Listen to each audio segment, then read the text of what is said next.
बुद्ध जब कहते हैं मन क्षणिक है, चंचल है, जीवन क्षणभंगुर है, तो वो सिर्फ तथ्य की घोषणा करते हैं। वो सिर्फ इतना ही कहते हैं ऐसा है। इससे तुम वासना मत निकाल लेना, इससे तुम साधना मत निकाल लेना, इससे तुम अभिलाषा मत जगा लेना, इससे तुम आशा को पैदा मत कर लेना, इससे तुम भविष्य के सपने मत देखने लगना। और मजा यह है कि जो तथ्य को देख लेता है वो शाश्वत को उपलब्ध हो जाता है। जैसे ही तुम्हें यह दिखाई पड़ गया कि मन क्षणिक है, कुछ करना थोड़ी पड़ता है शाश्वत को पाने के लिए। मन क्षणिक है, ऐसे बोध में मन शांत हो जाता है। इसे जरा थोड़ा गौर से समझना। ऐसे बोध में कि मन क्षणिक है, पानी का बबूला है, अभी न रहा, भोर की तरैया है, डूबी डूबी, अब डूबी तब डूबी, कुछ करना थोड़ी पड़ता है। ऐसे बोध में तुम जाग जाते, गेस्टाल्ट बदल जाता, जीवन की पूरी देखने की व्यवस्था बदल जाती। क्षणभंगुर के साथ जो तुमने आशा के सेतु बांध रखे थे वे टूट जाते। शाश्वत को खोजना नहीं है, क्षणभंगुर से जागना है। जागते ही जो शेष रह जाता है वही शाश्वत है। शाश्वत को कोई कभी पाने थोड़ी जाता है, क्योंकि शाश्वत का तो अर्थ ही है कि जिसे कभी खोया नहीं। जो खो जाए वो क्या खाक शाश्वत है। हां, क्षणभंगुर में उलझ गए, बस उलझाव चला जाए, शाश्वत मिला ही है। लेकिन तुम क्या करते हो? तुम क्षणभंगुर के उलझाव को शाश्वत का उलझाव बना लेते हो। तुम संसार की तरफ दौड़ते थे, किसी ने चेताया, चेते तो तुम नहीं, क्योंकि चेताना वाला कह रहा था दौड़ो मत। तुम संसार की तरफ दौड़ते थे, बुद्ध राह पर मिल गए, उन्होंने कहा कहां दौड़े जा रहे हो, वहां कुछ भी नहीं है। वो इतना ही चाहते थे कि तुम रुक जाओ, दौड़ो मत। तुमने उनकी बात सुन ली, लेकिन तुम्हारी वासना ने उनकी बात का अर्थ बदल लिया। तुमने कहा ठीक है, यहां अगर कुछ भी नहीं है तो हम मोक्ष की तरफ दौड़ेंगे, लेकिन दौड़ेंगे हम जरूर। दौड़ संसार है, रुक जाते तो मोक्ष मिल जाता। संसार की तरफ न दौड़े, मोक्ष की तरफ दौड़ने लगे। क्षणभंगुर को न पकड़ा तो शाश्वत को पकड़ने लगे।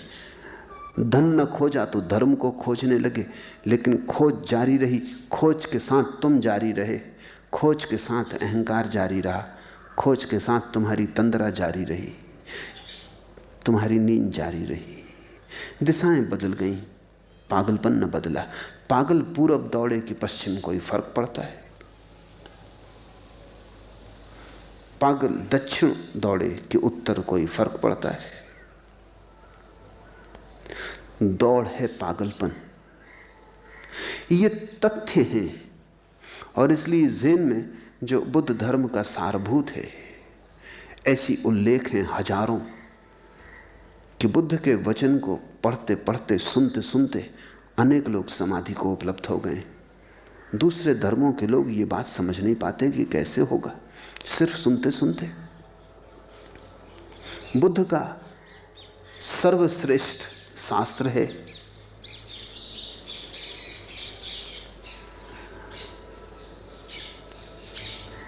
भारत से संस्कृत के रूप खो गए हैं, चीनी और तिब्बती से उसका फिर से पुनर्आविष्कार हुआ है, द डायमंड सूत्र।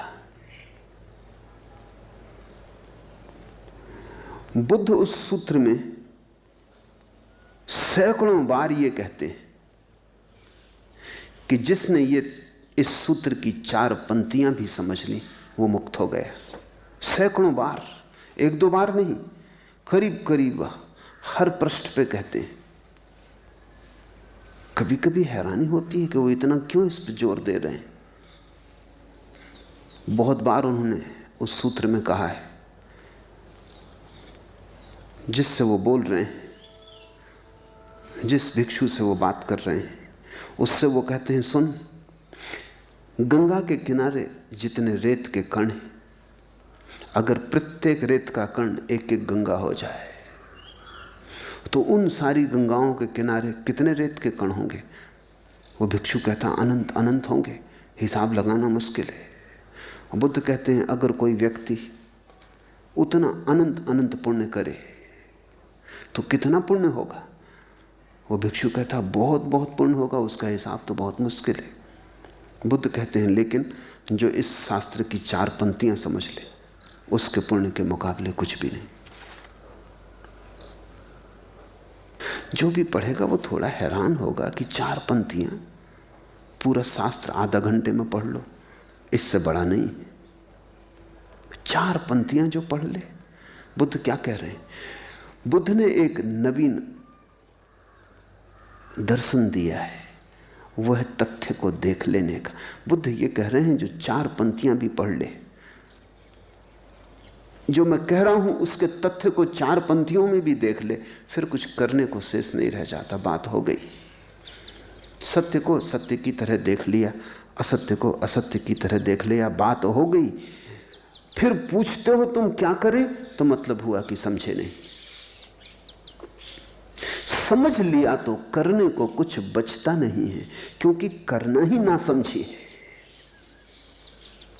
वही अर्जुन पूछे चला जाता है कृष्ण से कि अगर मैं ऐसा करूं तो क्या होगा, अगर वैसा करूं तो क्या होगा। और कृष्ण कहते हैं तू करने की बात ही छोड़ दे, तू करने की बात उस पर छोड़ दे, तू कर ही मत, तेरे करने से सभी गड़बड़ होगा, तू उसे करने दे। पहले शराब जीस्त थी, अब जीस्त है शराब, कोई पिला रहा है, पिए जा रहा हूं मैं। बुद्ध कहते हैं जान लिया, समझ लिया, हो गया। करने की बात ही नासमझी से उठती, क्योंकि तुम बोध हो, चैतन्य हो। चित्त क्षणिक है, चंचल है। ये कोई सिद्धांत नहीं, ये केवल